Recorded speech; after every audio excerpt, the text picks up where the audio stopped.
Hello, everyone, and welcome to this new episode of Open Book Entrepreneur. Today we have Cindy Gorney here with us, all the way from sunny Florida, and she's intuitive healer. And Cindy, please introduce yourself to our audience. Oh, hello and welcome. Thank you for having me. This is so fun. I get to share what I'm passionate about.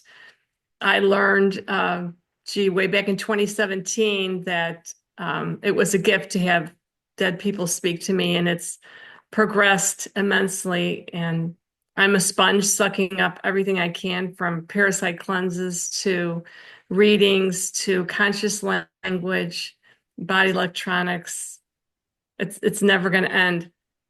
Wonderful, wonderful. Okay, so tell us, like, what is actually, can you describe a little bit for our audience, what is intuitive healer, how that looks like, and what do you usually do? I see things that you don't see. I get a lot of messages. You might not be aware of things. And it works.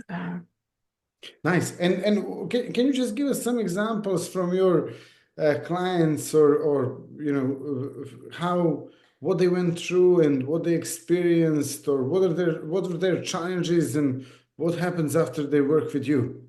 Yeah. So it's many emotional shifts. And I'm getting emotional right now, perhaps for the crowd, that um, people come to me because they've gone to, someone in a white coat and they said something and they put fear in them, where we can do everything naturally or organically. And it begins with your mind, which you ingest, how you live your life, the feng shui of your home. It's all your energetics. And the more you work on your energy and healing your soul and getting help, getting feedback, getting readings, or taking courses, things like that. It's working on your soul when you ground and you connect every day. For example, opening your Akashic records to give yourself permission to put your hand on your heart, to trust and to know, to get into your body, because that is a practice that I teach in my course in the Akashic Records. To be in your body. We do things subconsciously. We get in the car, we drive somewhere. We don't really know how we get there because we're doing it subconsciously. But when you do things consciously, it makes a difference. When I got my reading, I was at a retreat and I asked for something. So that is powerful at all. Like, what are you seeking? What lights you up? Right now, I have to be lit up on all cylinders before I do anything. And I know I get the feelings. I love it. So I know what's for me. I know what's genuine, what's authentic. And And what happens, how can someone actually learn to listen to their intuition? tapping in, and you can create a process, perhaps saying a prayer, opening your records, taking that sacred time, doing it every day and getting proficient at it and working on things. It might come naturally, it might not, but the more work you put into yourself, it fills your cup. Your cup is going to be overflowing. You're going to be so energetic that, um, yeah, you're And thriving. yes, and what inspired you to actually start get into this line of business? Well, I was beat up as a kid, and I needed it. So there was a healing center a few blocks from my home, and I learned so much. It started, meditating, EFT,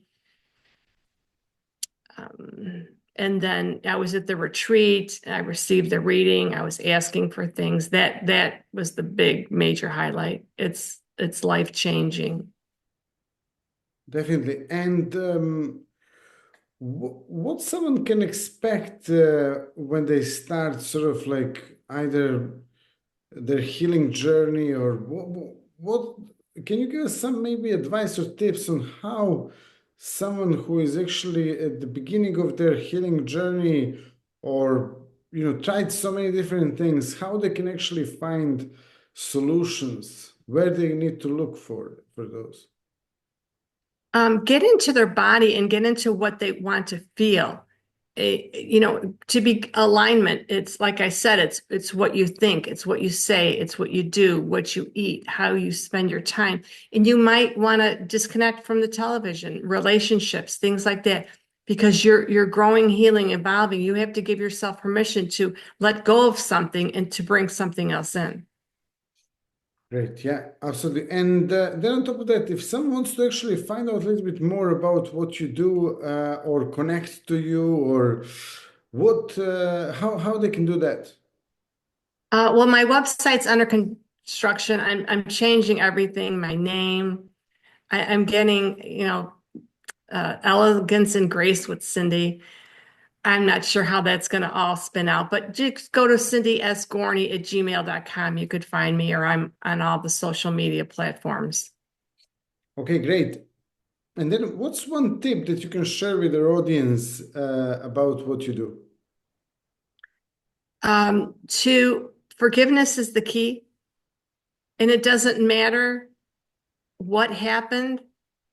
When you can get to the point that you forgive, um, and you really forgive someone, that you could see them, you could see them with their past and how it came and connected with you and was spilled onto you. Perhaps it was your parents, whatever. To really forgive wholeheartedly, then you really shift.